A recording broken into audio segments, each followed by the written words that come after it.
Academy में आप सभी का स्वागत है। मैं संतोष सर आपके बीच basic processes of teaching learning का प्रोसेस क्या है वो मैं आज आपके पास लेके आया हूँ। शिक्षण अधिगम प्रक्रिया क्या है वो मैं आपके बीच लेके आया हूँ। तो समझेंगे, अभी तक हमने पढ़ा था कि जो है वो लर्नर कैसे होते हैं, लर्नर किस प्रकार के होते हैं, टीचिंग कैसी होती है, ये सब के बारे में हमने अलग अलग ग्रुपों में जान लिया है। अब हम यहाँ से जानेंगे कि शिक्षण अधिगम प्रक्रिया क्या है, वह कैसे करी जाएगी। हमने कंस्ट्रक्टिविज्म पढ़ लिया, उस कंस्ट्रक्टिविज्म में कैसे टीचिंग लर्निंग होगी, और फिर हमने टीचिंग के बारे में, लर्निंग के बारे में समझ लिया, लर्निंग क्या है, किस प्रकार से होती है, वो सब हमने समझ लिया, सीख लिया है। अब हम यहाँ से समझेंगे, हमने ये भी समझा था के बी स्क्वायर को भी समझ लिया कि के multiply by B multiply by B. तो हमने इसको समझ लिया था कि नॉलेज में सुधार करना, व्यवहार में सुधार करना, और जो है उसके बिलीव में भी सुधार करना, ये सब जो है उसमें वृद्धि करना, यही क्या है, वह लर्निंग है। तो लर्निंग को और कैसे क्लासरूम में कैसे बनाएंगे, एक टीचर के लिए कैसे जरूरी है, विद्यार्थी के लिए कैसे जरूरी है, वो सब हम आज इस पूरे आज के लेसन में, आज के टॉपिक में हम आज कवर करेंगे। चलिए तो सीधे बोर्ड पर रुक करते हैं, बोर्ड पर आते हैं। तो सबसे पहले शुरू करते हैं कि टीचिंग लर्निंग है क्या, मतलब यह टीचिंग और लर्निंग है क्या। तो टीचिंग लर्निंग ये की बहुत ही इंटरेस्टिंग एरिया है, जो हर किसी के बस की बात नहीं है। हर किसी के बस की बात नहीं है, यह एक दिलचस्प चीज है जो कि किन्हीं लोगों के लिए आती है। जो पढ़ाना है, पढ़ाना पढ़ना पढ़ाना पढ़ना पढ़ाना पढ़ाना, खास तौर से पढ़ाना पढ़ाना एक कला है। पढ़ाना एक कला है, वो सबकी बस की बात नहीं है, वो हर कोई नहीं कर सकता है। तो हर कोई नहीं कर सकता है, तो वो एक अलग जुनून कैसे होता है, उसको कैसे डिलीवर करना है, कैसे लेके जाना है, कैसे उसको एक्सप्लेन करना है, ये सबकी बस की बात नहीं है, एक प्रकार की कला है। तो यह कला भी है और ये साइंस भी है, दोनों प्रकार की बातें हैं। तो यह जो है उन्हीं लोगों के लिए है जो इसको पसंद करते हैं। पढ़ना पढ़ाना बहुत इसके लिए, तो उन्हीं लोगों के लिए होती है जो इसको पसंद करते हैं। सबसे पहले समझते हैं क्या टीचिंग लर्निंग प्रोसेस क्या है।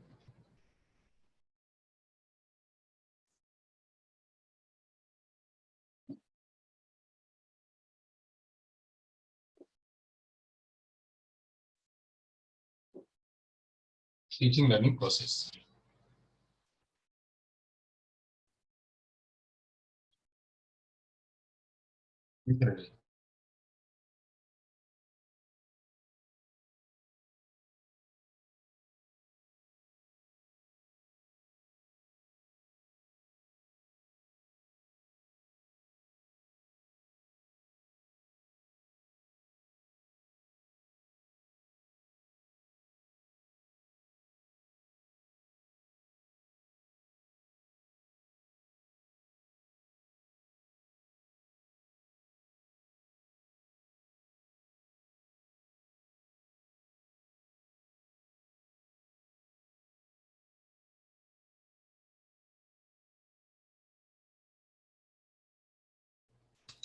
दिनेश।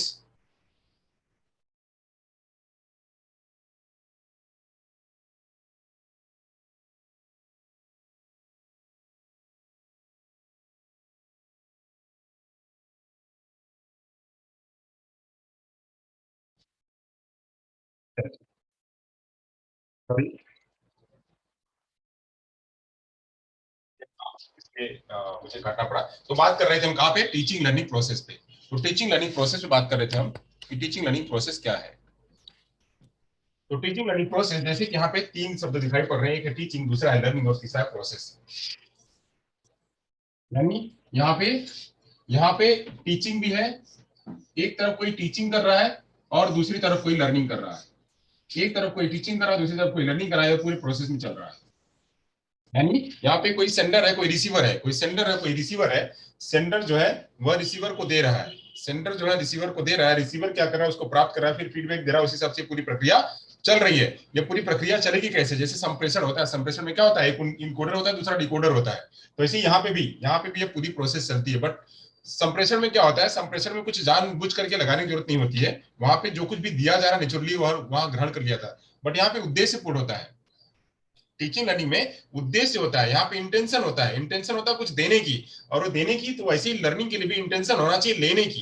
तो यहाँ पे जो टीचर होता है, जो देने वाला होता है, वह क्या होता है, वह वह एक क्या होता है, वह इंडिपेंडेंट होता है, जबकि जो लर्नर है वह डिपेंडेंट होता है। यहाँ पे यह लेने वाला है, यह देने वाला है। तो देने वाला जो शिक्षण करा रहा है, जो शिक्षण करा रहा है वह, और जो शिक्षण ले रहा है वह, इन दोनों के बीच में वह तभी घटित होगा जब दोनों के बीच में एक इंटरेस्टिंग बात छुपेगी। और जब देने वाला वो भी अच्छा रचनात्मक तरीके से देगा, रचनात्मक तरीके से देगा, तब जाकर के जो लर्नर है वह ले पाएगा। तो इसलिए यह पूरी क्या है, यह पूरी प्रक्रिया में चलता है, पूरी प्रक्रिया को हमको आज पढ़ना है। चलिए बात करते हैं। तो यह जो टीचिंग लर्निंग प्रोसेस है, यह सबके बस की बात नहीं है, यह कुछ ही लोगों की बात की है। क्यों? क्योंकि यह एक दिलचस्प चीज है। शिक्षण अधिगम प्रक्रिया, शिक्षण अधिगम प्रक्रिया एक रचनात्मक और दिलचस्प गतिविधि है।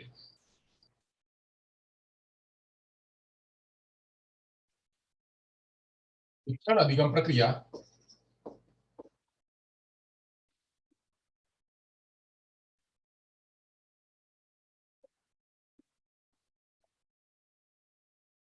एक रचनात्मक एवं एक रचनात्मक एवं दिलचस्प गतिविधि है।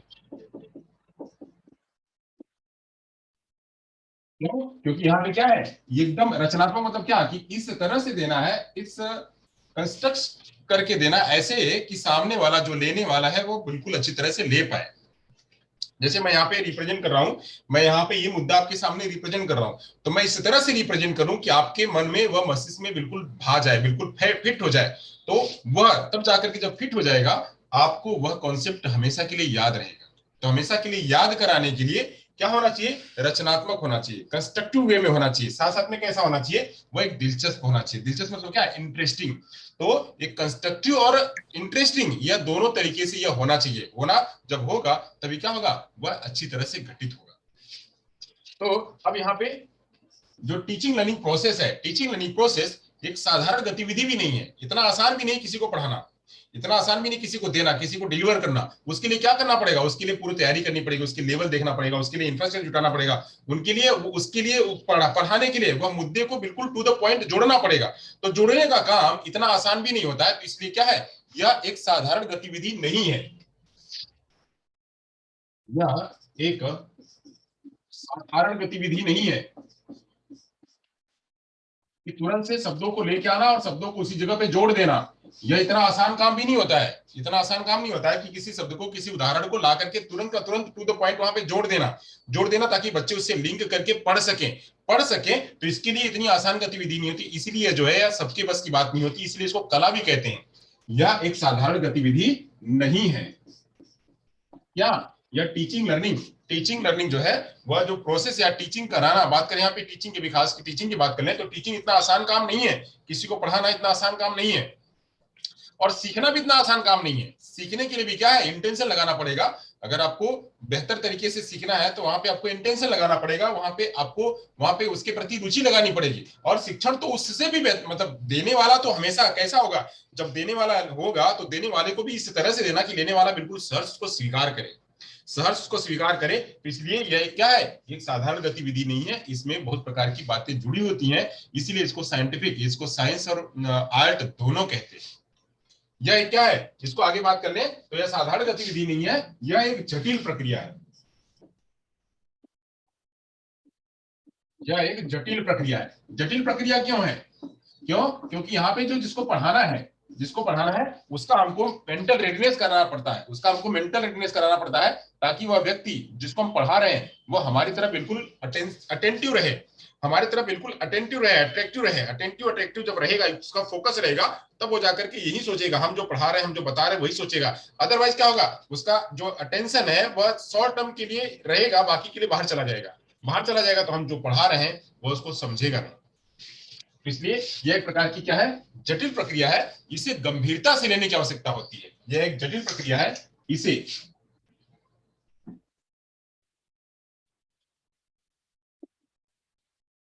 इसे गंभीरता से लेने की आवश्यकता होती है।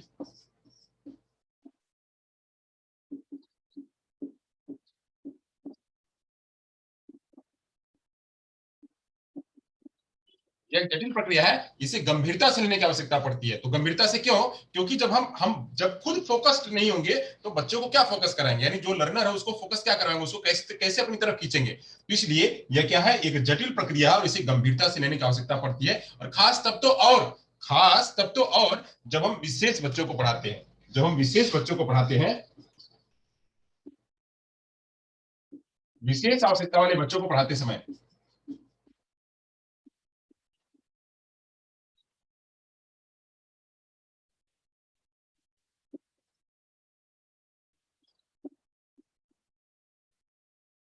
विशेष आवश्यकता वाले बच्चों को पढ़ाते समय या और भी यहाँ पे जो जरूरत आ जाती है, इसकी और भी यह चुनौती हो जाती है पढ़ाते समय, या और भी चुनौतीपूर्ण हो जाता है।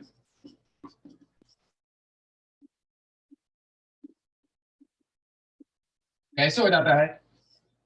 अब मैं विशेष के लिए मैंने आपको बता दिया है, विशेष के लिए समझाया कि विशेष क्या होता है। विशेष में वह नहीं खाने की जो है वो मुंह बधिर बच्चे हैं, वही हेयरिंग इंपेयर्ड बच्चे हैं, वही विजुअली इंपेयरमेंट बच्चे हैं, लो विजन वाले हैं, वही सर्व पाल्सी वाले वही हैं, एडीएचडी वाले बच्चे हैं, वही एएसडी वाले बच्चे हैं, वही सीपी बच्चे हैं, वही लर्निंग डिसऑर्डर वाले बच्चे हैं, वही नहीं। यहाँ पे जो भी बच्चे पिछड़े वाले बच्चे भी इसमें आ जाएंगे, डिप्राइव बच्चे भी आ जाएंगे, गिफ्टेड बच्चे भी आ जाएंगे, क्रिएटिव बच्चे भी आ जाएंगे, सारे बच्चे इसके तहत आ जाएंगे। जो बच्चे नीडी हैं, जो बच्चे जिनको की आवश्यकता है, उस आवश्यकता को ध्यान में रखते हुए उनको पढ़ाना, हमको पढ़ाना। ये तब और चैलेंज हो जाता है कि आप गिफ्टेड बच्चे को कैसे पढ़ाओगे, उसको कैसे जस्टिस दे पाओगे, जो एवरेज बच्चा है उसको कैसे जस्टिस दे पाओगे, जो पिछड़ा बच्चा है उसको कैसे जस्टिस दे पाओगे, जो क्रिएटिव बच्चा है उसको कैसे जस्टिस दे पाओगे कि वो बच्चा क्रिएशन भी कर सके। ऐसा बच्चा जो सुन नहीं पा रहा है उसको कैसे जस्टिस दे पाओगे, आपकी क्लास में वही है। ऐसा बच्चा जो देख नहीं पा रहा है या लो विजन का है उसको कैसे आप जस्टिस दे पाओगे। ऐसा बच्चा जिसकी मूवमेंट नहीं है वह कैसे कर पाओगे। ऐसा बच्चा जो गणित लगा नहीं सकता है, पढ़ नहीं सकता, पढ़ने में उसको समस्या है, उसको कैसे जस्टिस दे पाओगे। तो यह तब और जटिल हो जाता है जब आप विशेष आवश्यकता वाले बच्चों को जब पढ़ाते हैं, तब तो और जटिल हो जाता है। तो अब ऐसे ही जटिलता को, हमको ऐसा कोई काम नहीं है जग में, ऐसा कोई काम नहीं है जो नहीं हो सकता है। अगर हम ठान लें, अगर हम प्रण कर लें, अगर हम लेवल जान लें, अगर हम समझ लें उसको, अगर हम उसको खुद को आत्मसात कर लें, उस वस्तु को खुद आत्मसात कर लें, इंटरलाइज कर लें, आत्मसात कर लें, तो ऐसा कोई भी काम नहीं है जो नहीं हो सकता। हर काम पॉसिबल है, everything is possible, nothing impossible. हर चीज पॉसिबल है, हर चीज को हम कर सकते हैं। तो करने के लिए हमको करना क्या पड़ेगा, हमको अटेंशन देना पड़ेगा, अटेंशन देना पड़ेगा। तो इसीलिए जब हम यह बात करते हैं कि विशिष्ट अवस्था वाले बच्चों को पढ़ाने के लिए ये सब पूरी गतिविधि जो है इतनी आसान नहीं है। अब मैंने बताया कि यहाँ पे एक तरफ टीचर, एक तरफ लर्नर, तो ये क्या है, यह दोनों तरह का है, यह दोनों तरह की गतिविधि है। जब हम टीचिंग लर्निंग प्रोसेस कराते हैं तो वहां पे दोनों का अटेंशन जरूरी होता है। दोनों का अटेंशन इन द सेंस कि यहाँ पे जो टीचर है वह भी और जो लर्नर है वह भी, इनमें दोनों को केंद्रित होने की आवश्यकता पड़ती है। जब टीचिंग लर्निंग प्रोसेस चलती है तो टीचिंग लर्निंग प्रोसेस में दोनों को अटेंशन करने की आवश्यकता पड़ती है। यानी टीचर जो डिलीवर कर रहा है, जो दे रहा है, जो ज्ञान बांट रहा है, जो ज्ञान को इंपार्ट कर रहा है, वो ज्ञान को इंपार्ट करते समय वह भी बिल्कुल अटेंटिव हो, ध्यान केंद्रित हो, और जो लर्नर है वह भी बिल्कुल ध्यान केंद्रित हो। तो ऐसे ही यह शिक्षक केंद्रित और विद्यार्थी केंद्रित, शिक्षक केंद्रित और शिक्षार्थी केंद्रित, यह दोनों प्रकार की गतिविधि है। जो टीचिंग लर्निंग प्रोसेस है इसे इसे शिक्षक केंद्रित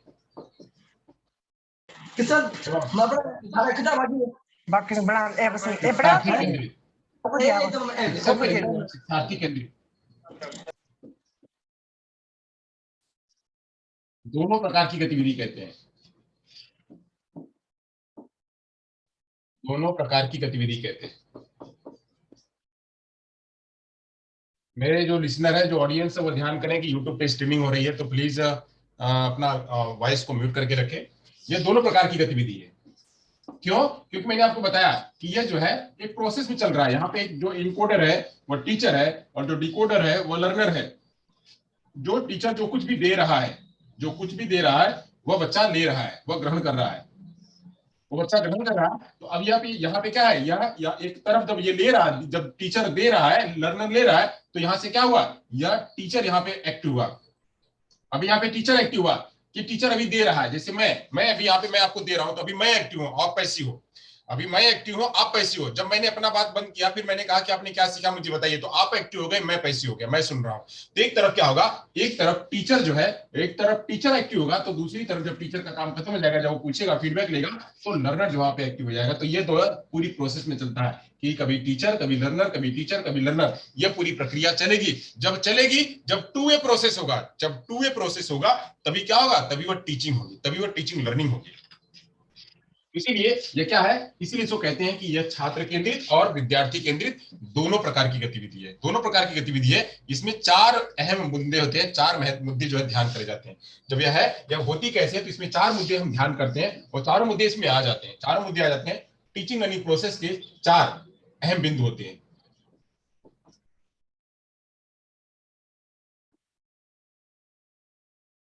अधिगम प्रक्रिया के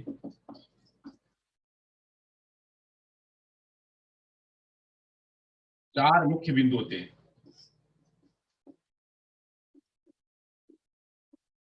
क्या होते हैं, चलिए उसको देखते हैं। तो सबसे पहले तो क्या करना पड़ता है, आपको प्लानिंग करनी पड़ती है। आपको पढ़ाना क्या है, पढ़ाना क्या है। हम यहाँ आते हैं तो आपको टू द पॉइंट बात करते हैं, टू द पॉइंट का बात करते हैं, यहाँ से वहां नहीं जाते, भटकते नहीं है, बिल्कुल हमारा सेंटर्ड होता है। सेंटर्ड होने के लिए क्या करना पड़ता है, हमको खुद को पहले प्लानिंग करनी पड़ती है कि क्या हम पढ़ाएंगे, क्या करेंगे। रोज नया आपको ला करके दे रहे हैं, तो रोज नया ला करके देने में to the point, to the time आपको खत्म करने के लिए प्लानिंग करनी पड़ती है। कितने समय हमारा काम हो जाएगा, ये सब काम हमारा पूरा दिन का या अभी का पूरा जो समय है वह एकदम अच्छे से पहुंचेगा। तो पहुंचने के लिए करना क्या पड़ता है, उसके लिए करने के लिए हमको जो है यहाँ पे प्लानिंग करनी पड़ती है। तो सबसे पहला होता क्या है, शिक्षण अधिगम प्रक्रिया में, शिक्षण अधिगम प्रक्रिया में मैंने कहे कि चार बिंदु है, चार बिंदु कह लीजिए या चार पिलर कह लीजिए, चार बिंदु कह लीजिए या चार पिलर कह लीजिए। तो चार पिलर है क्या, चार बिंदु है क्या। तो सबसे पहला करना है क्या, प्लानिंग, प्लानिंग करनी है। तो प्लानिंग करेंगे, प्लानिंग करने के बाद क्या करेंगे, प्लानिंग कर लेंगे तो प्लानिंग करके रख नहीं लेना है, प्लानिंग को क्या करना है, इंप्लीमेंट करना है। तो प्लानिंग करना, फिर इंप्लीमेंट करना। इंप्लीमेंटिंग जो दूसरा वाला स्टेप है उसको इंप्लीमेंटिंग करना, यानी हमने प्लानिंग कर लिया होता, अभी मेरा जो रिसेंट में चल रहा है क्या चल रहा है, वह चल रहा है इंप्लीमेंटिंग। इंप्लीमेंटिंग करने के बाद, इंप्लीमेंटिंग करने के बाद फिर मैं बात करूंगा, क्या बात करूंगा, फिर बात करूंगा कि, चलिए फिर मैं बात करूंगा कि यहाँ जरा मुझे चैट बॉक्स में कह दें, चैट बॉक्स में मुझे जरा कह दें कि ये जो मैंने रेड में लिखा हुआ था क्या लिखा हुआ था। चैट बॉक्स में मुझे कह दें कि रेड में ऊपर मैंने जो मिटाया क्या लिखा हुआ था। चैट बॉक्स में मुझे लिख के बताया कि जो मैंने मिटाया उसको मैंने क्या लिखा हुआ था, ऊपर क्या लिखा हुआ था। Quick quick quick quick second में, क्विक सेकेंड में मैंने ऊपर कुछ लिखा हुआ था उसको मैंने मिटा दिया, क्या लिखा हुआ था मैंने।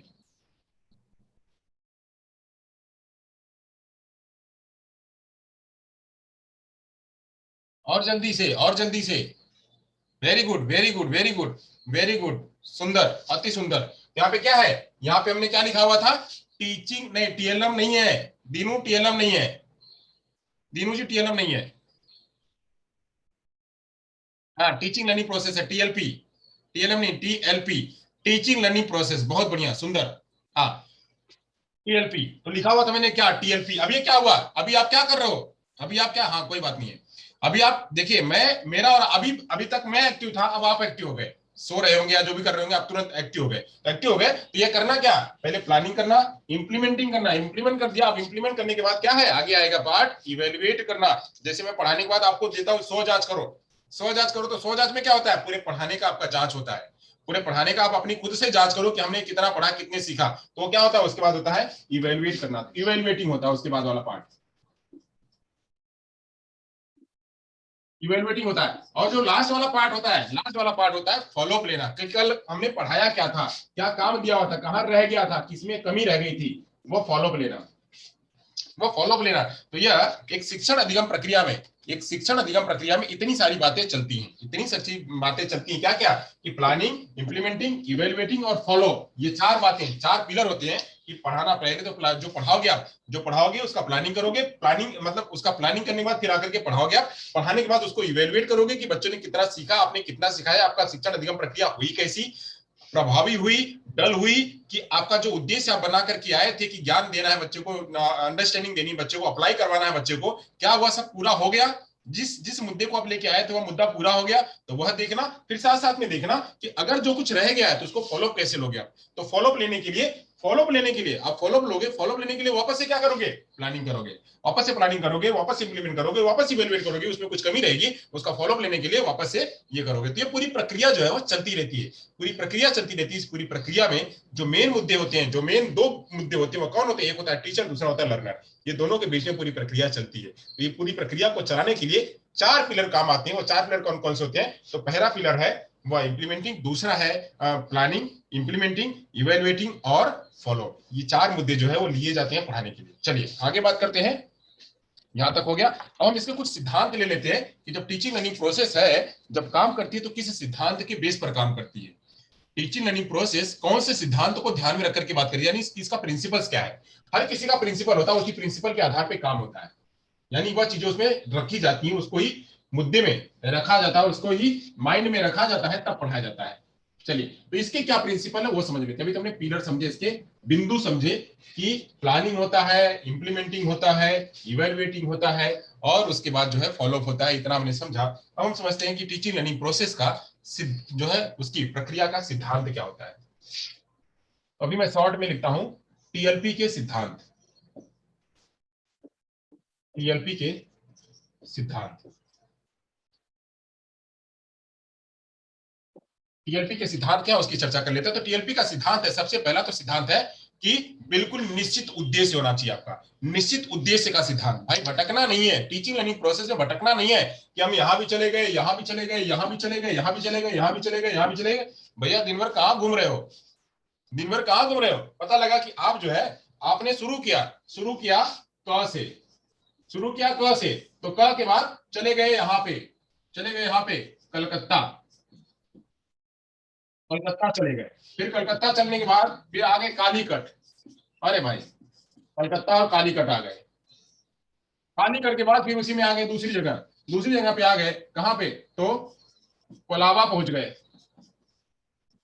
कलकत्ता के बाद कोलाबा पहुंच गए, फिर वही दूसरी जगह और कहीं चले गए, तीसरी जगह और कहीं चले गए। भैया ऐसे थोड़ी घूमना है, आपका मुद्दा बिल्कुल फोकस होना चाहिए। अगर आपको कोलाबा पढ़ाना है तो कोलाबा ही पढ़ाएंगे, अगर आपको कालीकट पढ़ाना है तो कालीकट ही पढ़ाएंगे, अगर आपको जो कोलकाता पढ़ाना है तो कोलकाता ही पढ़ाएंगे, कोलकाता ही पढ़ाएंगे, जो भी है। तो ऐसे क्या, जो आपका उद्देश्य है पढ़ाने का जो तरीका है वह बिल्कुल निश्चित होना चाहिए। निश्चित, निश्चित उद्देश्य का सिद्धांत। सबसे पहले हमको क्या करना है, फोकस करना है, हमको पढ़ाना क्या है। सबसे जो मैंने कहा प्लानिंग, तो प्लानिंग हमारा बिल्कुल वैसी होना चाहिए कि हमको क्या पढ़ाना है उसी पर जाना है। इधर इधर इधर इधर आए बाएं दाएं नहीं जाना है, बिल्कुल टू द पॉइंट जाना है। टू द पॉइंट जब जाएंगे उसी के अंदर इन डेप्थ जाइए, जो पढ़ाना उसी के अंदर इन डेप्थ जाइए, उसको अलग अलग तरीके से बच्चों को समझाइए, उसी चीज को अलग अलग तरीके से समझाइए। यानी कि वहां वहां वहां चले गए तो बच्चा कंफ्यूज होगा, क्या पढ़ना भाई, क्या पढ़ाना था, वो नहीं समझ में आएगा। इसलिए टीचिंग लर्निंग प्रोसेस का सिद्धांत होता है क्या, कि निश्चित उद्देश्य का सिद्धांत। पहला पहला सिद्धांत इसका निश्चित उद्देश्य का सिद्धांत।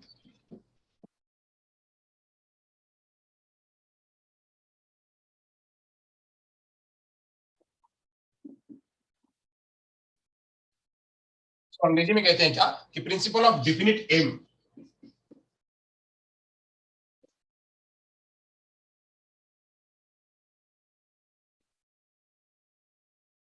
यानी आपका एम जो है वो बिल्कुल निश्चित हो, एम बिल्कुल निश्चित हो, उसी एम के आधार पे आप चलेंगे। तो प्रिंसिपल ऑफ डिफिनिट एम। दूसरा है परस्पर संबंध का सिद्धांत। दूसरा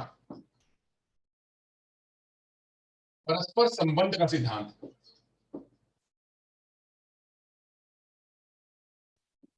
या इसका मतलब क्या, कि आपने जो पढ़ाया, मान लीजिए अभी आपने एक कॉन्सेप्ट पढ़ाया, कॉन्सेप्ट आपने पढ़ाया कि हमने ए पढ़ाया, ए वाले का जो रिलेशन है वो बी से होना चाहिए, ए वाले का रिलेशन बी से होना चाहिए, बी वाले का रिलेशन सी से होना चाहिए, सी वाले का रिलेशन डी से होना चाहिए, डी वाले का रिलेशन ई से होना चाहिए। तो इन सभी का रिलेशन होना चाहिए। और ये कभी कभी चक्राकार रूप में भी चलती है, इस रूप में भी चलती है, इसको कहते हैं चक्राकार, स्पाइरल रूप।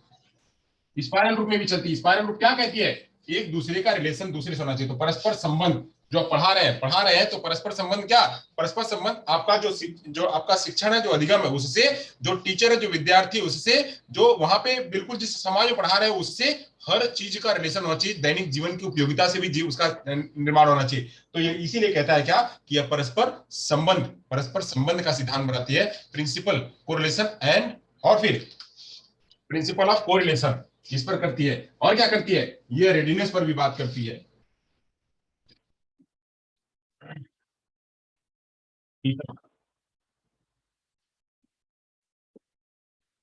तैयारी का सिद्धांत, तैयारी का सिद्धांत यानी रेडीनेस, प्रिंसिपल ऑफ कोरिलेशन, और यहाँ पे प्रिंसिपल ऑफ रेडीनेस, रेडीनेस। चलिए थॉर्नडाइक का सिद्धांत में एक जो रेडीनेस है वह। आगे बात करते हैं तो अभिप्रेरणा का सिद्धांत, इसमें अभिप्रेरणा भी होनी चाहिए बच्चों को।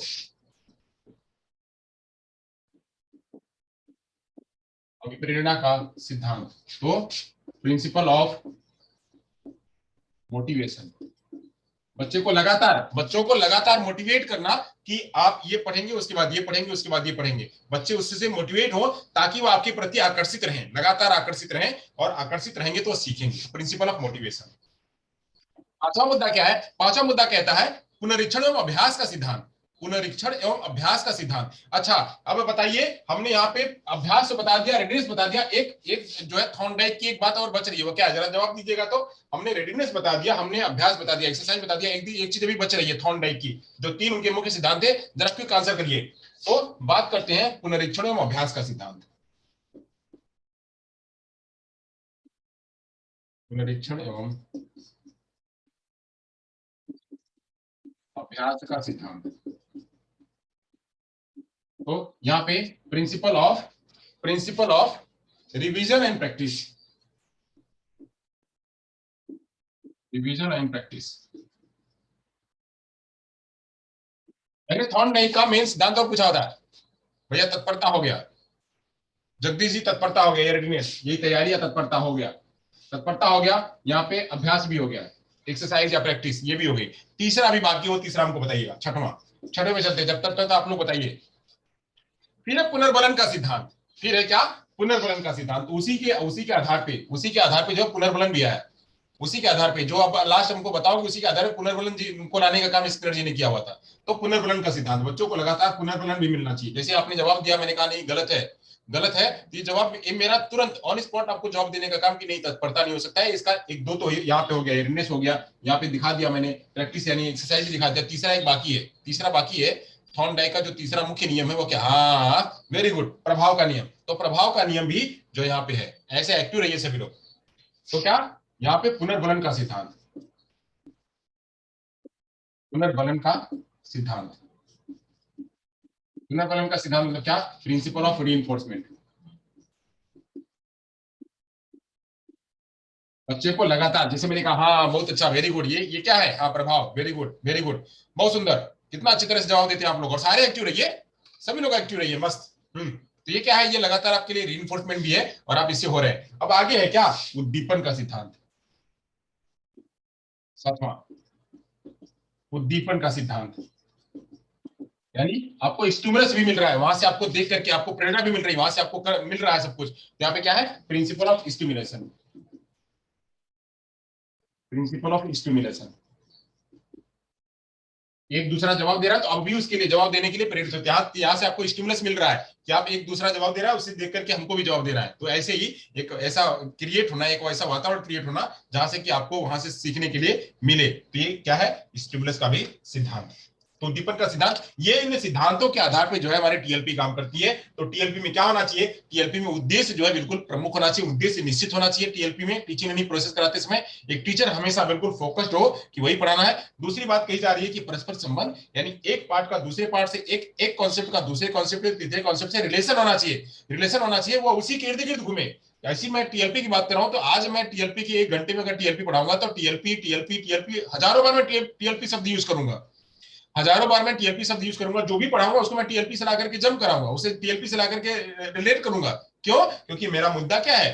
टीएलपी है, मेरा मुद्दा टीएलपी, इसलिए मैं बार बार टीएलपी नाम लूंगा, बार बार मैं टीएलपी नाम लूंगा, और टीएलपी लेकर के जो भी पढ़ाऊंगा उसको टीएलपी से रिलेट करूंगा। तो ये क्या है? वह क्या हो? परस्पर संबंध का सिद्धांत। तो जो भी पढ़ाओ उसका रिलेशन हो उसके साथ में। और क्या? तैयारी, तैयारी का सिद्धांत, बच्चे तैयार हों, ये आप लोग जो है आप लोग रेडी रहे, तो जिसको पढ़ाने वाले हैं वो रेडी रहे पढ़ने के लिए, तो वो भी रेडीनेस का सिद्धांत। आगे क्या? अभिप्रेरणा, बच्चों को प्रेरणा मिलती है। अच्छा इसके बाद क्या हो सकता है?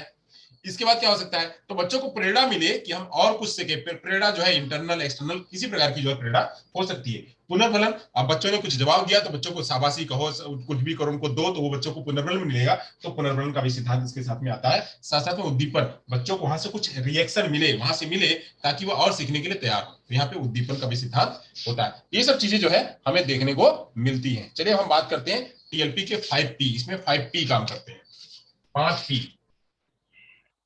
टीएलपी के 5P काम करते हैं। टीचिंग लर्निंग प्रोसेस के 5P की चर्चा कर लेते हैं। 5P क्या है?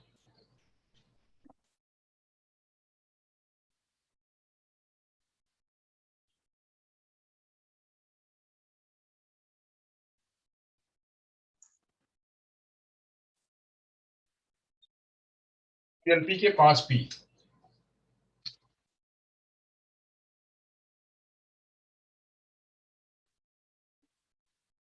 टीएलपी के 5P, 5Ps। 5Ps में पहला पी है प्लान। पहला पी है उसको कहते हैं प्लान। प्लान। दूसरा पी है उसको कहते हैं pin point. Pin point.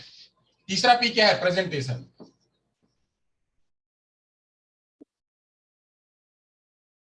Presentation. चौथा पॉइंट है क्या? पिक्चर। और पांचवा पी है क्या? प्रेस्क्राइब। इसके आधार पे टीएलपी काम करती है। इसके इसके अंदर 5P भी लेकर के चलते हैं। तो पहले बात करते हैं क्या प्लान की। तो आप प्लान करोगे, जो पढ़ाना है आपको तो प्लान करोगे। प्लान करने के बाद क्या करोगे?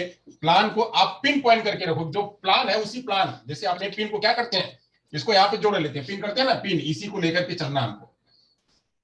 इसी को लेकर चलना है, इसको दबा लेते हैं, इसको कहीं जाए जाए नहीं, जहां जहां जाएंगे पिन पॉइंट चलता रहेगा। यानी ये प्लान ही प्लान है। TLP TLP TLP TLP TLP साथ साथ में जाता रहेगा। आप प्लान में भी टीएलपी और प्रेजेंटेशन करोगे वहां भी टीएलपी, जो पिक्चर दिखाओगे उसमें भी टीएलपी, जो प्रेस्क्राइब करोगे उसमें भी टीएलपी, हर जगह पे पिन पॉइंट करके, यानी टीएलपी को पिन पॉइंट करके चलना। तो पी आना। फिर प्रेजेंटेशन करना, जो कुछ भी आप पढ़ा रहे हो उसको डिलीवर करना, लोगों को देना, बच्चों को देना कि यही है। अभी मैं टीएलपी पढ़ा रहा हूं तो टीएलपी को आपको अलग अलग तरीके से मैं प्रेजेंट कर रहा हूं। तो प्रेजेंटेशन देना। प्रेजेंटेशन करने के बाद क्या करना? पिक्चर दिखाना, जो चीजें हैं उस संबंधित से पिक्चर दिखाना बच्चों को। फिर क्या करना? प्रेस्क्राइब करना कि ये चीज और यहां से मिल सकती है, ये चीज और यहां से मिल सकती है, इसका ज्ञान यहां से हो सकता है, इसका रिलेशन यहां हो सकता है, इसका रिलेशन यहां हो सकता है। तो प्रेस्क्राइब करना, जैसे मैंने बताया था कि relative principle of correlation, principle of correlation यानी परस्पर सिद्धांत। तो यहाँ पे प्रेस्क्राइब करना ताकि इसका सिद्धांत वहां भी है, ये चीज हम पढ़ेंगे, इसका यूज यहाँ होगा। या अगर हम टीएलपी पढ़ा रहे हैं तो मुझे एक जवाब दीजिएगा कि टीएलपी का यूज कहां हो सकता है, मुझे जरा क्विक जवाब दीजिएगा, फिर मैं आगे चलता हूं। तो प्रेस्क्राइब करते हैं, तो फिर मैं आगे बताता हूं टीएलपी का यूज कहां हो सकता है, टीचिंग लर्निंग प्रोसेस का यूज कहां हो सकता है। मेरा आगे का मुद्दा भी वो भी है, मेरा आगे का मुद्दा भी वही है। Very good. पृथ्वी जी सो गए थे लग रहा है। Class, very good very good very good very good. Class में जब हम क्लास में पढ़ाने जाते हैं तो वहां पे टीएलपी का इस्तेमाल करते हैं। टीएलपी का, टीचिंग लर्निंग प्रोसेस का, बहुत बढ़िया, बहुत ही सुंदर सुंदर जवाब। क्लास में, अभी यहाँ पे क्लास चल रही थी, इस क्लास में भी मैं टीएलपी ही इस्तेमाल कर रहा हूँ। मैं पढ़ा रहा हूँ, आप पढ़ रहे हैं। मैं इनकोडर हूँ, आप डिकोडर हैं। कभी अभी आप डिकोडर हो जाएंगे, मैं इनकोडर हो जाऊँ, आप मेरे से प्रश्न पूछेंगे तो आप इनकोडर हो जाएंगे, मैं डिकोडर हो जाऊंगा, मैं आपका जवाब दूंगा। तो ऐसे ये क्या है, ये कहाँ चलती है, कहाँ काम आती है? तो ये काम आती है कहाँ पे? ये क्लास में काम आती है। तो ऐसे ही इसके 5, इसके जो है वह 6E भी काम आती है। यहाँ 5P और 6E को भी मैं आगे वाली भी क्लास में चर्चा करूंगा। अभी 6E को देख लेते हैं। अभी तक हमने 5E पढ़ा हुआ था, अब यहाँ 6E देखते हैं। 6E क्या है? 5P देखा, अब 6E देखते हैं। 6E of TLP. ई, बस अभी 6E देख लेते हैं, यहाँ पे टीएलपी नहीं लेते हैं। 6E क्या है, इसको हम आगे वाली क्लास में पढ़ेंगे। इसको इसको भी ध्यान करे रखिएगा, अभी याद रखे रहिएगा। 6E क्या है? तो 6E में पहले हम 5P समझते थे, क्या क्या? तो इंगेज करते थे बच्चों को, इंगेज करते थे। इंगेज करने के बाद बच्चों को एक्सप्लोर करने के लिए कहते थे। बच्चे एक्सप्लोर करेंगे, बच्चे एक्सप्लेन करेंगे, एक्सप्लेन करेंगे, बच्चे एलाबोरेट करेंगे, इलाबोरेट करेंगे, बच्चे इवेलुएट करेंगे, जो पढ़ेंगे इवेलुएट करेंगे। फिर जो छठवां ये है, बच्चे उसको एक्सटेंड करेंगे, जो पढ़ा हुआ उसको एक्सटेंड करेंगे। तो ये जो है, ये 6E's हैं। 6E's हैं। ऐसे कैसे कि इंगेज करना बच्चों को, एक्टिविटी बेस्ड लर्निंग यानी संरचनात्मक पद्धति, संरचनात्मक उपागम, संरचनात्मक पता नहीं, कंस्ट्रक्टिविज्म, रचनात्मक या कंस्ट्रक्टिविज्म, तो उसके जरिए बच्चों को एंगेज करना, बच्चे एक्सप्लोर करें ज्यादा, बच्चे समझे, अपने से खुद से समझे, तो एक्सप्लोर करना, एक्सप्लेन करना, खुद से पढ़ ले, जब समझ में आ जाएगा तो बच्चे उसको एक्सप्लेन करने लगे, यानी हमारा टीएलपी कैसा हो, हमारा टीचिंग लर्निंग प्रोसेस कैसा हो कि बच्चे उसमें एंगेज हो सके, बच्चे उसको एक्सप्लोर कर सके, बच्चे उसमें एक्सप्लेन कर सके, बच्चे उसको इलेबोरेट कर सके और भी ज्यादा, एक ही जगह पे नहीं, अलग तरीके से और कहां हो सकता है, अलग तरीके से और कहां हो सकता है टीएलपी, तो टीएलपी क्लास में हो सकता है, टीएलपी हम बड़ी क्लास में हो सकता है, टीएलपी किसी को समझाने के रूप में हो सकता है, जहां पे भी हम शिक्षण अधिगम हो वहां हर जगह पे जो है एक क्लास मतलब हम कर सकते हैं। मान लीजिए जरूरी नहीं है कि खाली क्लास में 40 मिनट की क्लास है वहीं पे हो, भैया हम और भी जगह पे ले सकते हैं, जहां पे हम पढ़ा रहे हैं वहां पे हर जगह इसका इस्तेमाल कर सकते हैं। इलेबोरेट करना, फिर इवेलुएट करना कि हमने क्या पढ़ा, पढ़ा तो कितना सीखा, समझा कितना, हमारा पढ़ाने का तरीका बराबर था, बच्चों को पढ़ाने का तरीका बराबर था,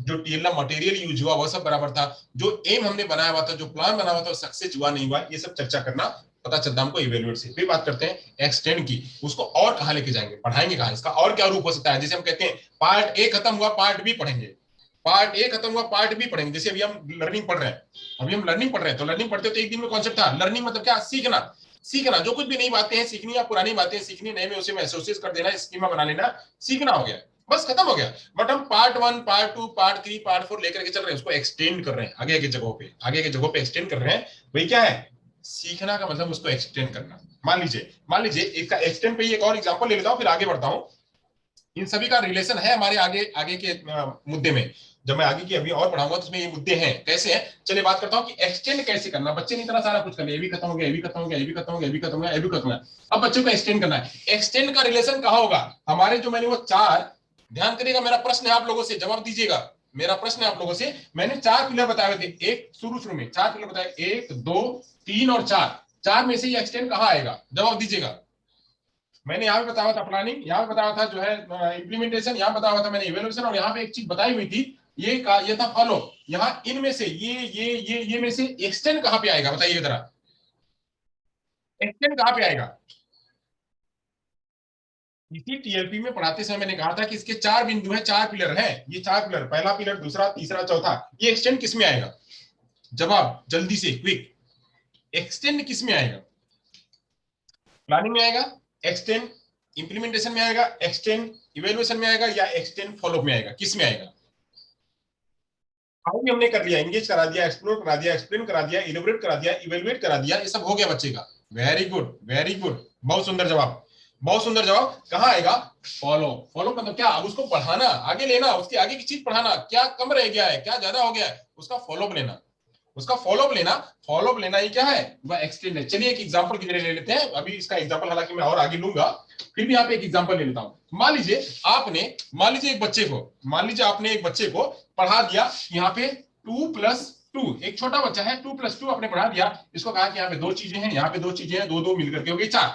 अब ऐसे ही बच्चे को आपने पूरा कॉन्सेप्ट अच्छी तरह से कई प्रकार के एग्जाम्पल से ये वाला कॉन्सेप्ट बच्चे को सिखा दिया, जोड़, जिसको कहते हैं जोड़, साधारण जोड़ बच्चे को आपने सिखा दिया। अब इसी का इस्तेमाल बच्चे को आप यहाँ पे क्लासरूम में करवाए, एक दिन ऐसे ही ले गए मार्केट में, बच्चे को मार्केट में ले गए, बोले अच्छा चलो तो यहाँ पे इनको 2 चीज यहाँ पे है, 2 चीज यहाँ पे, इनको इनको पैसे गिन करके दे दो, कितना देना होगा। 2 रुपए का सामान यहाँ पे लिया, 2 रुपए का सामान लिया, इनको पैसे गिन करके दे दो, कितना देना होगा। अब बच्चा यहाँ पे क्या कर रहा है, इस वाली पढ़ाई हुई चीज का यहाँ पे एक्सटेंड कर रहा है, इस वाली क्लास में ये वाली पढ़ाई हुई वस्तु का, इस वाले कॉन्सेप्ट का, इस वाले कॉन्सेप्ट का अप्लाई, इस वाले कॉन्सेप्ट को अप्लाई कर रहा है कहां पे, यहाँ पे आकर के दुकान में, आकर के दुकान में, आकर के लाइब्रेरी में, पुस्तकालय में, ऐसी अन्य अन्य जगहों पे ये दो जो 4 पढ़ा हुआ है इसको यहाँ पे यूज कर रहा है। 2 पुस्तक, 2 वस्तु लिया, 4 दिया, फिर 2 पुस्तक लिया तो पुस्तकालय में दिया, ऐसे 2 का 4 का इस्तेमाल कर रहा है, उसको एक्सटेंड कर रहा है अलग अलग सिचुएशन में, अलग अलग सिचुएशन में उसको एक्सटेंड कर रहा है। यही करना, एक्सटेंड करना ही क्या कहलाता है, वह 5-6 का है, पढ़ तो लिया, सीख तो लिया, सीख करके खाली जेब में भर के नहीं रखना है, खाली जेब में भर के नहीं रखना है, तो उसको क्या करना है, उसको देना है सभी को, फैलाना है सभी को, उसको यूज करना है, यूज करने के लिए तो सिखाया जा रहा है आपको, उसका इस्तेमाल करना, उसको खाली मस्तिष्क में भर करके नहीं रखना, उसको अप्लाई करना। तो अप्लाई करना बच्चा सिचुएशन में सटीक रूप में परफेक्टली कर पाए, यही क्या है, उसका एक्सटेंड रूप है, यानी उसका और बृहद रूप क्या होगा, उसका और आगे का क्या रूप होगा, उसको और अलग तरीके से कैसे करेंगे, ये अलग तरीके से बताना भी क्या होता है, वह एक्सटेंड होता है। चलिए अब आगे बढ़ते हैं। अब यहाँ से हमने, आप लोगों ने कहा कि जो टीएलपी है क्लासरूम में भी होती है, तो चलिए हम क्लासरूम में टीएलपी का इस्तेमाल करते हैं। में टीएलपी का इस्तेमाल करते हैं। कैसे टीएलपी का इस्तेमाल करेंगे क्लासरूम में, वहां चलते हैं। टीएलपी का इस्तेमाल क्लासरूम में कैसे करते हैं उसका आप ही लोगों ने कहा, भाई मैंने नहीं कहा कि क्लासरूम में करते हैं। तो आप लोगों ने कहा क्लासरूम में करने के लिए, तो चलिए क्लासरूम में करते हैं। क्लासरूम में जो है टीएलपी का इस्तेमाल करते हैं।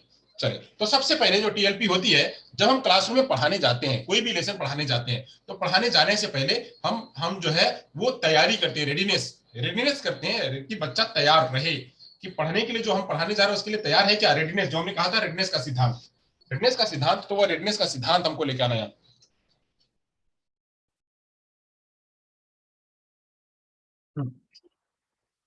TLP in the classroom.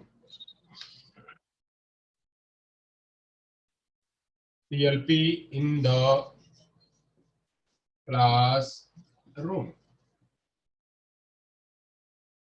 चलिए, तो टीएलपी इन द क्लासरूम देख लेते हैं। अब टीएलपी क्लासरूम में कैसे करेंगे, तो सबसे पहले जब हम पढ़ाने जाते हैं, तो पढ़ाने से पहले हम क्या करते हैं, बच्चे का जो है रेडीनेस कराते हैं, बच्चा तैयार हो उस पढ़ाने के, उस जो मुद्दा हम पढ़ाने वाले हैं उससे बच्चा तैयार है कि नहीं, वो सब चीजें आती हैं कि नहीं। तो वो सी चीज आती है, तो उससे उसको करने के लिए हम क्या करते हैं, study of the previous knowledge. हम क्या करते हैं, इसको करने के लिए सबसे पहला मुद्दा हमारा होता है क्या, study of the previous knowledge. हम बच्चे का पूर्व ज्ञान का जांच करते हैं, और पूर्व ज्ञान का जांच करते हैं, पूर्व ज्ञान का जांच करते हैं। अब इसी को कहते हैं क्या, रेडीनेस कराना। इसी को कहते हैं रेडीनेस कराना, तैयारी करना, तत्परता दिखाना। तत्परता दिखाना, तैयारी कराना, तैयारी कराना। अब तत्परता कैसे करवाएंगे, जो हम आज पढ़ाने वाले हैं, जो आज हम पढ़ाने वाले, study of the previous knowledge. Previous knowledge यानी पीके, जो हमने पढ़ाया हुआ था कल। कल हमने क्या पढ़ाया था, जरा कोई जवाब दे मेरे को। कल हमने क्या पढ़ाया हुआ था, कल हमने क्या पढ़ाया हुआ था, इसी से संबंधित कल कुछ पढ़ाया हुआ था। क्या पढ़ाया हुआ था कल, जवाब, quick quick quick quick quick quick, minute में आंसर, मिनट भी नहीं लगना चाहिए, सेकंड में आंसर।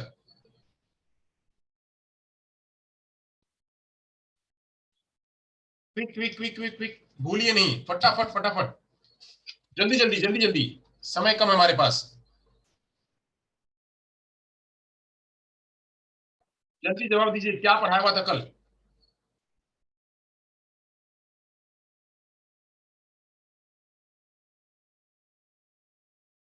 नहीं, बच्चे सफल क्यों होते हैं, वेरी गुड। बच्चे सफल क्यों होते हैं, कैसे होते हैं, या बच्चे असफल क्यों होते हैं, बच्चे सफल कैसे होते हैं, बच्चे असफल कैसे होते हैं। तो बच्चे सफल हुए, तो वो भी जानना कि जो मुद्दा हमने कल पढ़ाया हुआ था, बच्चे सफल होते हैं, तो उस पे आज हम कैसे होंगे, सफल कैसे होंगे। सफल कैसे होंगे, तो उसके लिए टीचिंग लर्निंग प्रोसेस बेहतर तरीके की होनी चाहिए, तो बच्चे सफल होंगे। अगर टीचिंग लर्निंग प्रोसेस बेहतर नहीं होगा, तो बच्चे असफल होंगे। बच्चे असफल क्यों होते हैं, वेरी गुड। बच्चे असफल क्यों होते हैं, बच्चे सफल क्यों होते हैं, यह चीज हमने कल पढ़ी हुई थी, तो कल पढ़ी हुई थी। अब उसी पर अगर नहीं जानकारी है, नहीं जानकारी है, तो उसके बारे में बच्चों को बताना, बच्चों को बताना कि क्या क्या मुद्दे हैं, कौन कौन से कारण होते हैं असफल होने के, असफल होने के कारण क्या क्या होते हैं, तो उस पर जो है थोड़ा सा ब्रशअप करना। ब्रशअप करना क्या, कि ये बच्चा पढ़ाया तो है, हो सकता है भूल गया, कहीं और दिमाग है, तो यहाँ पे लेके आना, उसको ब्रशअप करा देना। तो अगर नहीं ज्ञान है तो क्या करना, वहां पे उसको ब्रशअप कराना। चलिए, तो हम स्टडी द प्रीवियस नॉलेज करेंगे। अब प्रीवियस नॉलेज करने के लिए क्या करेंगे, असेस करेंगे, इसको हम असेस करेंगे। स्टडी करने के लिए हम इसको असेस करेंगे, assess the previous knowledge.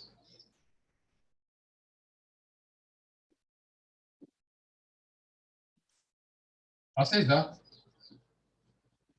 Previous knowledge.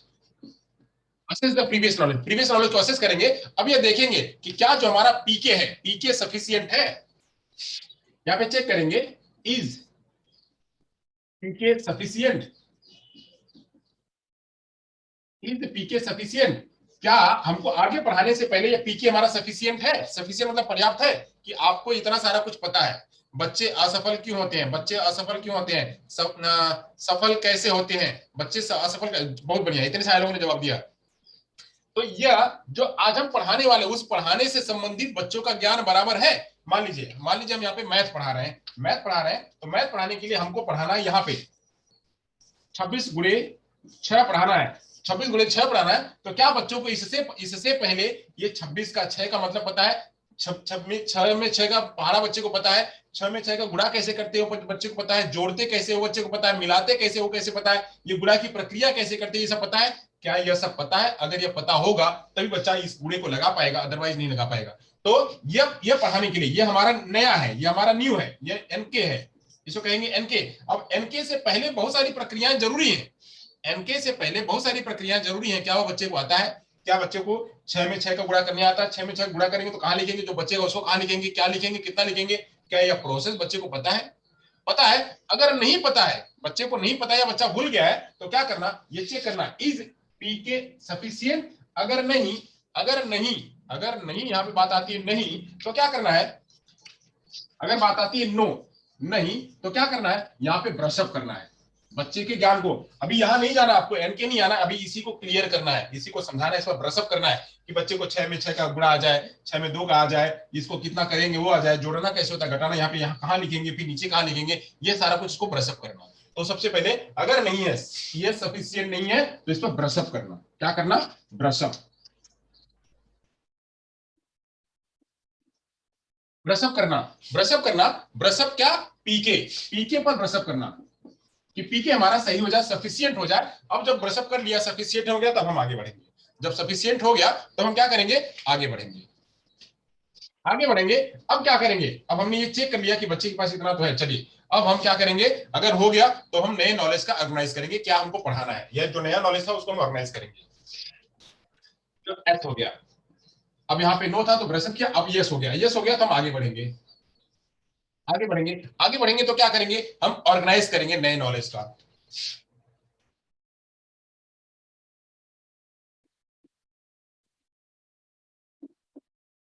Organisation of new knowledge,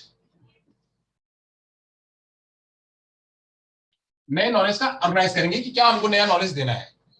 नया नॉलेज क्या देना, वही हमने बताया। यहाँ पे मान लीजिए 26 से पूरे 6, ये हमको पढ़ाना है, ये पढ़ाना है, इसका संगठन करेंगे। अब संगठन करेंगे, अब इससे पहले थोड़ा सा मेंटल रेडनेस करेंगे, इससे संबंधित थोड़ा मेंटल रेडनेस करेंगे। मेंटल रेडनेस करेंगे, बच्चे को तैयार कराएंगे, क्या चलो हमने पढ़ा उसमें, तो यहाँ पे क्या करेंगे? 6 में 6 का पढ़ा पढ़ेंगे, पढ़ो जरा, पढ़ के बताओ कैसे होगा। तो कैसे पढ़ेंगे? 6 में 6, तो 6 में 6 आता है क्या? अगर नहीं आता तो 6 गुणे 1 कर लो, 6 गुणे 2 कर लो, 6 गुणे 3 कर लो, ऐसे नहीं आता है तो 6 गुणे 4 कर लो, 6 गुणे 5 कर लो, ऐसे नहीं आता है तो चलो ऐसे भी नहीं आता है तो 6 धन 6 कर लो, तो 12 हो गया, फिर उसमें 6 जोड़ दो, फिर उसमें 6 जोड़ दो जो आए, ऐसे कर लो। ये बच्चों का थोड़ा सा मेंटल रेडनेस कराएंगे कैसे करना है। तो क्या करना, जो अगला वाला पॉइंट आता है वो पॉइंट आता है बिल्ड मेंटल रेडनेस।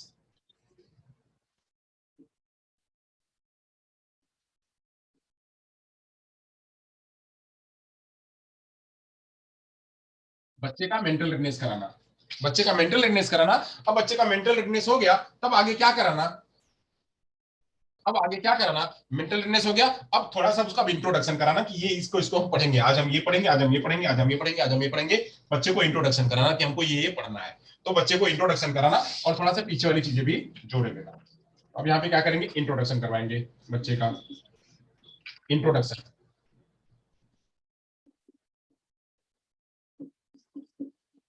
इंट्रोडक्शन करवाएंगे। अब इंट्रोडक्शन हो गया, इंट्रोडक्शन करवाने के बाद फिर क्या करेंगे? हम जो है, अब जो हमें ज्ञान देना है वो इंपार्ट करेंगे, ज्ञान को जो हमको देना है, जो पढ़ाना, प्रेजेंटेशन जिसको कहते हैं, अब हम प्रेजेंटेशन करेंगे। जैसे हम क्या करते हैं? लेसन लेते हैं, लेसन लेने से पहले क्या करते हैं? हाँ अभी क्या? अच्छा, गेट के ऊपर कोई सामान है, जाके ले आना जरा। हाँ ठीक ठीक,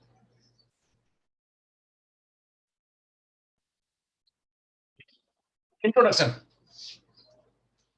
इंट्रोडक्शन हो गया। अब हम क्या करेंगे? अब हम प्रेजेंटेशन करेंगे। इंट्रोडक्शन करा लिया, अब प्रेजेंटेशन करेंगे, जो हमको कुछ पढ़ाना है तो प्रेजेंटेशन करेंगे। चलिए इसके बाद का मुद्दा आएगा क्या? प्रेजेंटेशन आएगा, प्रेजेंटेशन करेंगे। प्रेजेंटेशन करते समय बहुत सारी बातें प्रेजेंटेशन के तहत आती हैं, प्रेजेंटेशन के तहत बहुत सारी बातें आती हैं। जब हम ज्ञान को पढ़ाते हैं, बताते हैं, तो ज्ञान को बताते चलते, पढ़ाते चलते हैं, बच्चों को रिइंफोर्समेंट करते चलते हैं, टीएलएम दिखाते चलते हैं, रेडीनेस करते चलते हैं, बच्चों का क्लासरूम का मैनेजमेंट करते चलते हैं। बहुत सारी माइक्रो टीचिंग की जितनी स्किल्स है वो प्रेजेंटेशन के तहत आती हैं। प्रेजेंटेशन के तहत वो सारी चीजें हम लेके आते हैं।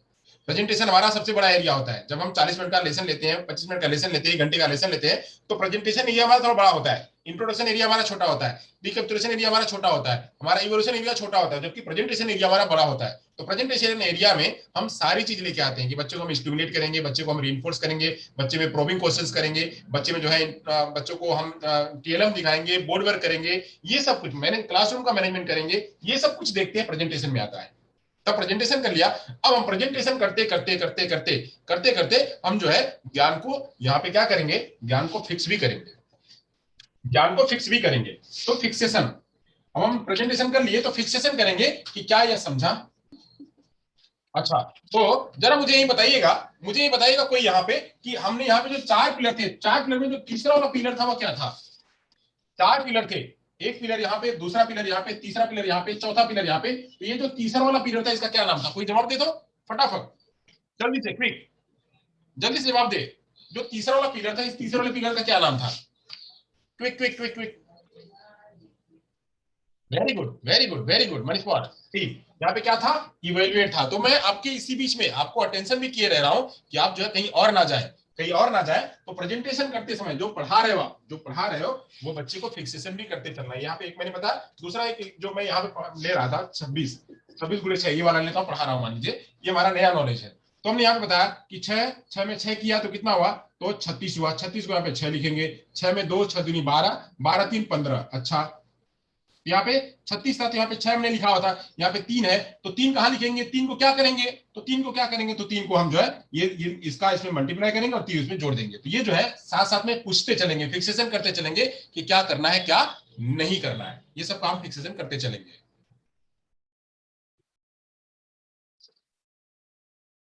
बोलो, सभी को आना है,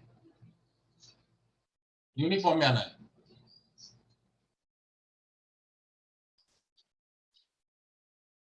तो प्रेजेंटेशन हो गया, आगे चलते हैं। अब यहाँ बात करेंगे, फिक्सेशन हो गया। अब यहाँ से या प्रेजेंटेशन के बाद फिक्सेशन लेंगे, क्या होगा, फिक्सेशन। जो कुछ भी हम पढ़ा रहे हैं उसको फिक्स करेंगे, जो कुछ भी पढ़ा रहे हैं उसको फिक्सेशन करेंगे। फिक्सेशन करने के बाद क्या करेंगे, रिकैप करवाएंगे एक बार रिकैप करवाएंगे। रिकैप का मतलब क्या, कि जो कुछ पढ़ाया, जैसे TLP in the classroom, study of the previous knowledge, फिर असेस द प्रीवियस नॉलेज। क्या ये अगर हम कब करेंगे, पीछे क्यों जांच करना, क्योंकि हमारा जो ज्ञान है वो ज्ञान है सफिशियंट हुआ या नहीं, सफिशियंट है या नहीं। सफिशियंट है तब तो आगे बढ़ेंगे, अगर सफिशियंट नहीं है तो ब्रशअप करेंगे। अगर सफिशियंट है तो आगे बढ़ेंगे, नया नॉलेज का बिल्ड करेंगे। अगर नहीं है तो पहले ब्रशअप करेंगे, पहले तैयार करेंगे बच्चे को नए नॉलेज के लिए। तो अगर हो गया तैयार, अब तो नया नॉलेज तैयार करेंगे, एस तो आगे आएंगे, organization of the new knowledge. फिर अब मेंटल रिडनेस करेंगे, नया नॉलेज बना करके कि हमको ये पढ़ाना है, ये ज्ञान देना है, तो अब उसकी प्लानिंग करना। करने के बाद बच्चे का मेंटल रिडनेस करेंगे, इंट्रोडक्शन निकलवाएंगे, प्रेजेंटेशन देंगे, फिक्सेशन करवाएंगे। साथ साथ जो पढ़ते रहे, पढ़ते जा रहे, पूछते जा रहे, पढ़ते जा रहे, पूछते जा रहे, वो फिक्सेशन हुआ। वो फिक्सेशन हुआ, फिक्सेशन कराने के बाद रिकैप्चुलेशन कराना कि जो कुछ भी पढ़ाया। जैसे मैं यहाँ जा रहा था, मैं यहाँ जा रहा था नीचे, तो नीचे जा रहा था, नीचे जाने से मैं पहले पीछे चला गया, मैं पीछे चला गया, ये मेरा क्या है, ये मेरा रिकैप्चुलेशन है। ये मेरा रिकैप्चुलेशन है कि मैं इतना पढ़ाने से के बाद मैं आपको पीछे गया, पीछे पूरा एक बार चीज आपको समझाया, समझाया तो मैंने रिकैप करवाया ताकि आपके दिमाग में फिट रहे, वो इधर उधर ना जाए। तो ये फिक्स, साथ में रिकैप्चुलेशन भी कराना। अब रिकैप्चुलेशन करा लिया तो कराने के बाद सबसे अंतिम जो आता है इसका मुद्दे का, तो आता है असेस करना। असेस करना न्यू नॉलेज, यानी जो आपने ये न्यू नॉलेज बनाया हुआ था, ये न्यू नॉलेज, अब इसको असेस करना। अभी तक तो पीके का आपने असेस किया था, अब नए नॉलेज का जो नया नॉलेज आपने दिया है, पढ़ाया है, अब उसको आपको असेस करना है। Assess the new knowledge.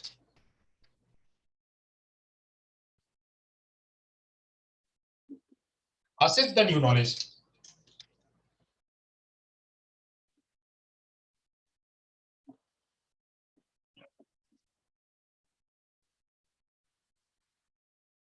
New knowledge, अब न्यू नॉलेज को कैसे असेस करेंगे, पूछेंगे, पूछेंगे बच्चों से, जवाब देंगे, फिल इन द ब्लैंक। जैसे आपको ओरल लेना है, रिटन लेना है, जैसे लेना है, आप वैसे बच्चे को प्रश्न पूछेंगे। जैसे मैं लेता हूं, आपको करवाता हूं क्या, कि चलो स्व जांच करते हैं, पूरा पढ़ा दिया, उसमें स्व जांच की बच्चे का क्या होगा जवाब। अप्लाइड हो सकता है उसमें, डायरेक्ट होता है, इनडायरेक्ट हो सकता है, इन्फ्लुएंशियल होता है, अलग अलग तरीके से आप प्रश्न ले सकते हैं। तो लेकर के आप बच्चे का न्यू नॉलेज जो आपने पढ़ाया, जो 40 मिनट आपने पढ़ाया, उसके ऊपर आप प्रश्न पूछेंगे। प्रश्न पूछेंगे, अगर यहाँ पे बच्चे ने प्रश्न दे दिया का जवाब पूरा का पूरा दे दिया, ओके, हर चीज ओके, हर चीज ओके, तो ओके, तो इसमें क्या करेंगे, इसमें क्या करेंगे, तो अब यहां से अगर हो गया तो अब आपको आगे जाना है, यहाँ अब आपको आगे जाना है। अगर नहीं हुआ, बच्चे यहाँ पे पूरा जवाब नहीं दिए, अगर नहीं दिए तो आपको वापस से जाना है। वापस से जाना है कहाँ, वापस से आपको नया नॉलेज संगठित करना है।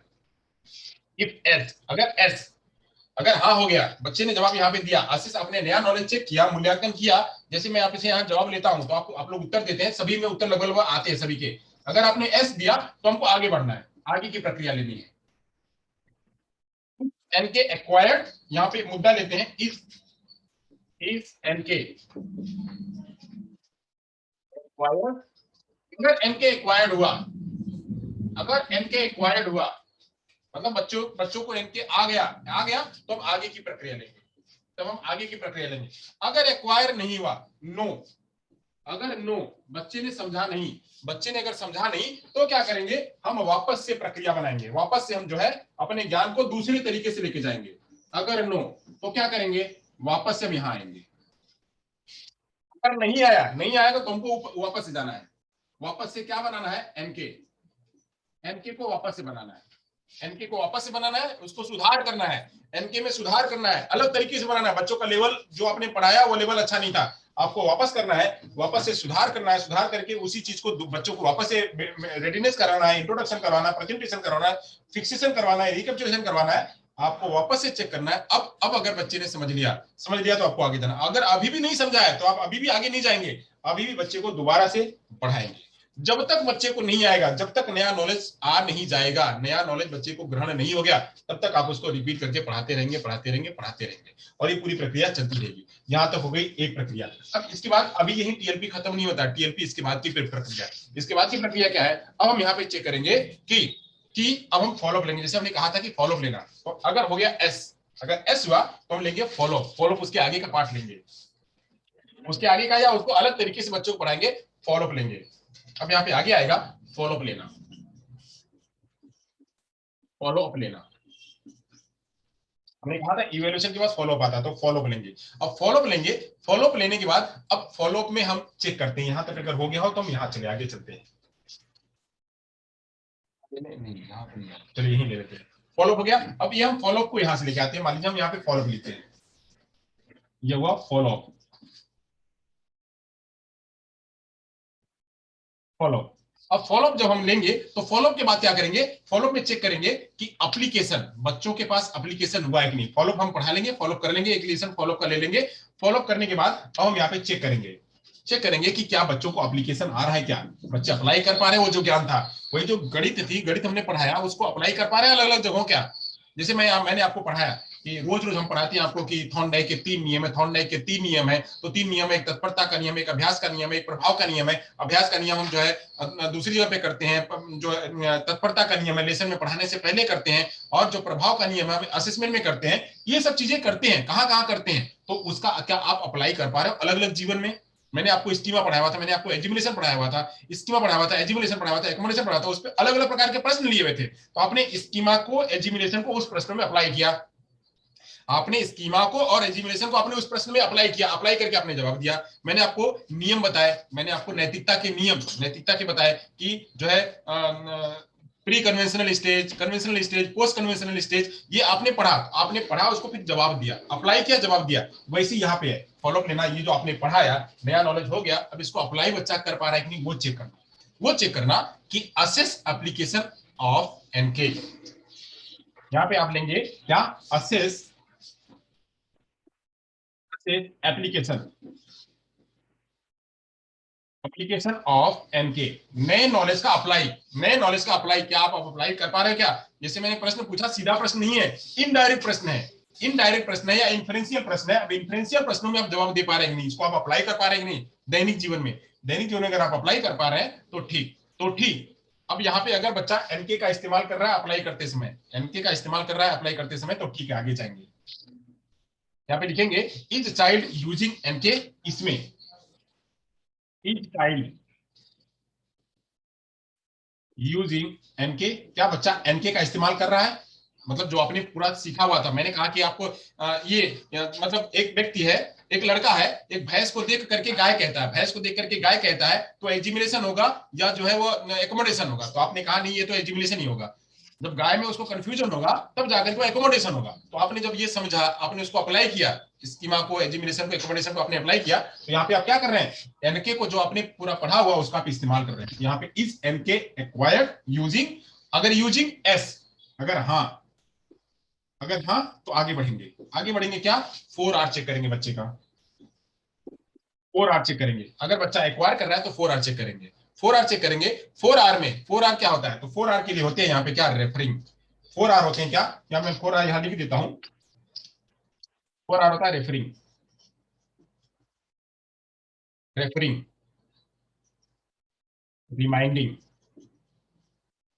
रीबिल्डिंग, रीइंफोर्सिंग, रीइंफोर्सिंग, रीबिल्डिंग, ये होता है 4R। ये 4R आता है। अब इसी एमके में बच्चा रेफर कर रहा है कि हमने वो पढ़ा हुआ था, इसका इस्तेमाल हो सकता है। बच्चा उसको रिमाइंड कर सकता है कि हमने ये पढ़ा था, ये चीज हम लेकर के आ सकते हैं, खींचते हैं। और रीइंफोर्स हो रहा है, बच्चा उसको खुश हो रहा है, उससे मतलब खुद से प्रेरित हो रहा है, वह रिबिल्ड उसको वापस से बना रहा है। तो बना रहा है यानी हमने पढ़ा हुआ था कि ये चीज बिल्ली को कुत्ता, मतलब एक कुत्ता है, एक बिल्ली है, तो बिल्ली और कुत्ते को जब वहां पे होता है तो उसको एजिमुलेशन कहते हैं। ऐसे यहाँ पे भैंस है और यहाँ पे गाय है, तो भैंस और गाय में भी वही सेम अप्लाई हो रहा है, वही फॉर्मूला अप्लाई होगा। तो यहाँ पे क्या होगा, यहाँ पे एजिमुलेशन होगा, यहाँ अकोमोडेशन नहीं होगा। तो ऐसे ही क्या वो कर रहा है, रिबिल्ड कर रहा है चीज को, कॉन्सेप्ट को नए तरीके से रिबिल्ड कर रहा है। तो ये सब आते हैं किसमें, 4R में आते हैं। तो 4R चेक करना, 4R चेक करना। अगर बच्चा 4R पर रिस्पॉन्ड कर रहा है, 4R पर रिस्पॉन्ड कर रहा है, assess the response of 4R। अब यहाँ पे ये भी करना, assess the response of 4R।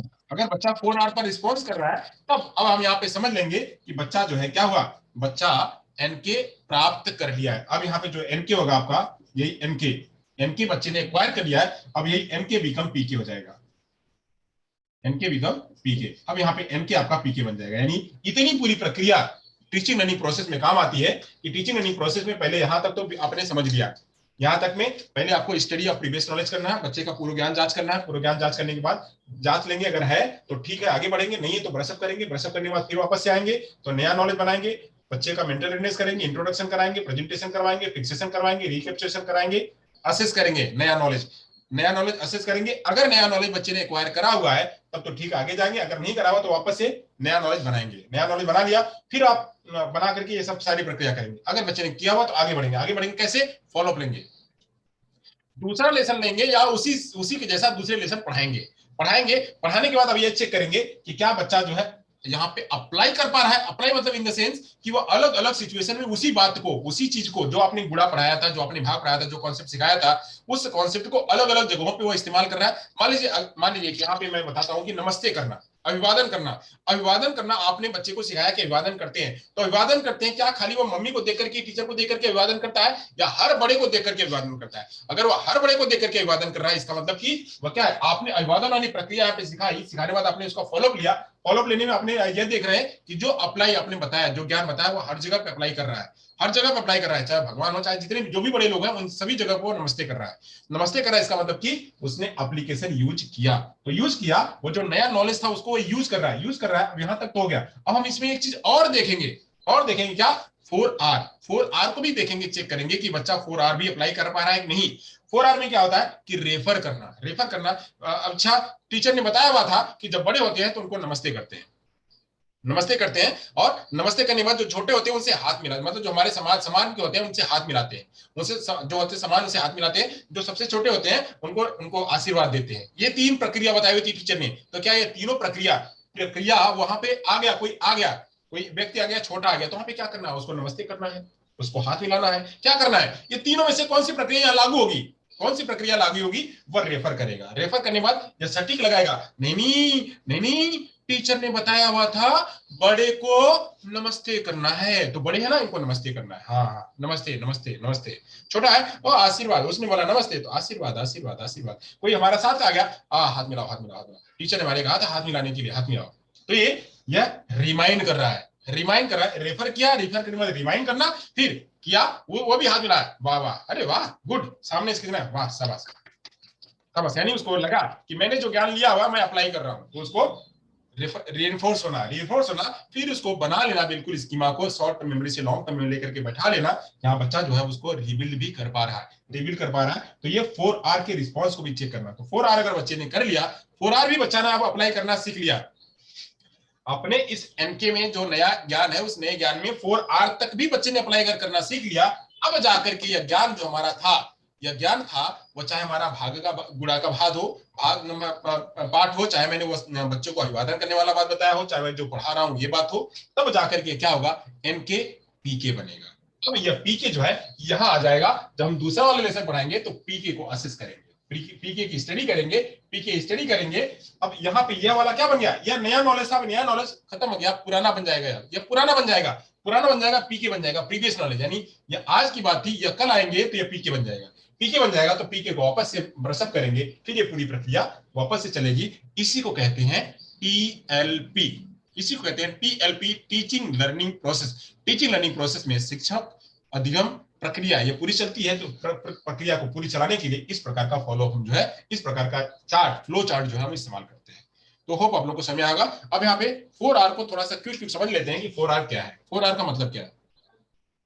4R का रेफरिंग का मतलब क्या है? रेफरिंग का मतलब कि जैसे मैंने आपको एग्जांपल बताया है कि कहां पे ये मैंने अभिवादन करने की बात कही, तो अभिवादन करना किसके लिए, अभिवादन करना, रेफर करना किसके लिए, अभिवादन करना, ये यहाँ हाथ मिलाना है, नमस्ते करना है, आशीर्वाद देना, तीन बातें, तीन कॉन्सेप्ट हैं। तो वहां रेफर करना कि कौन यहाँ पे छोटा है, इसके लिए क्या करना है, यहाँ पे हमारे समान का है, समान का तो इसके लिए क्या करना है, हमसे बड़े हैं तो इनके लिए क्या करना है, इनके लिए क्या करना है, वो रेफर करना, तो उसे कहते हैं रेफर करना। जिससे दूसरी बात एक और ले लेते हैं, मिक्सिंग करना। तो मिक्सिंग करना, मिक्स करने की बात क्या होगी, तो मिक्स करने की बात कि हमने कलर में मिक्स कर दिया, हमने सब्जी में मिक्स कर दिया, मिक्स के अलग अलग रूप है, मिक्स के अलग अलग रूप है। तो मिक्सिंग के रूपों को रेफर करना कि यहाँ पे कौन सा मिक्स आएगा, यहाँ पे कौन सा मिक्स आएगा। जैसे सब्जी मिक्स हो गई, सब्जी मिक्स हो गई, दाल चावल में सब्जी मिक्स हो गई, कलर में पानी में जो है वो पानी में कलर मिक्स हो गया।